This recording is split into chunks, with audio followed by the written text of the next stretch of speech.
આજે તો સવારમાં નીકળી ગયા હનુમાનગાળા જતા જતા લાગી ગઈ ભૂખ, તો અહીંયા અમે ઊભા છીએ નાસ્તો કરવા. જોવા બધા નાસ્તો કરી રહ્યા છીએ.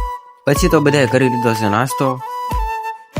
તો હવે ગાઈઝ મળીએ હનુમાનગાળા પોગીને. ગાઈઝ હનુમાનગાળા પોગી ગયા છીએ. જો આપણી સાથે આ એસકે ભાઈ છે. હવે ગાઈઝ અહીંયાથી ચાલીને જવાનું છે અને આપણી ગેંગ પણ સાથે જ છે.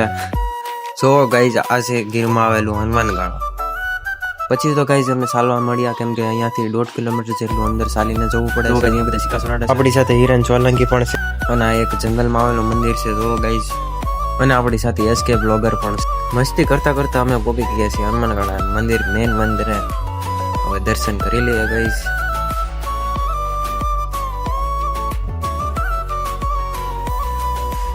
જો ગાઈઝ અમે એટલા જણા આવ્યા છીએ હનુમાનગાળા ગીરમાં. આ છે આપણે એસકે બ્લોગર ભાઈ, આ છે હનુમાનજીનું મંદિર. તો ગાઈઝ અમે તો દર્શન કરી લીધા છે, તો હવે તમે પણ દર્શન કરી લ્યો. જય હનુમાન દાદા. પછી તો ગાઈઝ ત્યાં તો હાલતું હતું પ્રોફેશનલ ફોટોશૂટ. જો ગાઈઝ હવે પાછા અમે ચાલી રહ્યા છીએ ઘર તરફ. જો ગાઈઝ આ રીતે બધા ચાલીને જતા હોય છે. ગાઈઝ તમને ગીરમાં જંગલમાં વાંદરા તો જોવા નહીં મળે, પણ આવા વાંદરા જરૂર જોવા મળી જાય. પછી તો મારા મામા કે મારો પણ ફોટો પાડ. પછી મારા મામા વાંદરાની જેમ ચડવા લાગ્યા ઝાડવે.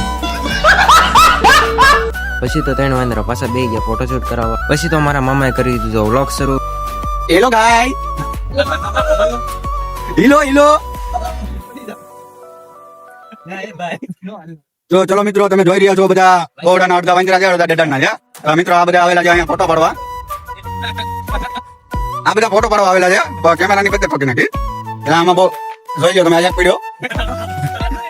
એક પીડ્યો આ મજાક બે આંગળ જુદા કાઢે અને લગભગ ગાવું લાગે. પછી ગાઈઝ અમે ત્યાંથી ચાલતા થયા. ગાઈઝ આવા જ એડવેન્ચર બ્લોગ જોવા માટે પેજને ફોલો કરી લો. ગાઈઝ આવા ઝરણા તમને હનુમાનગાળા જતા જોવા મળી જાય. અને આ છે guys Gir.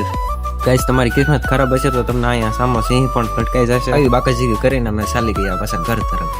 Bye bye guys.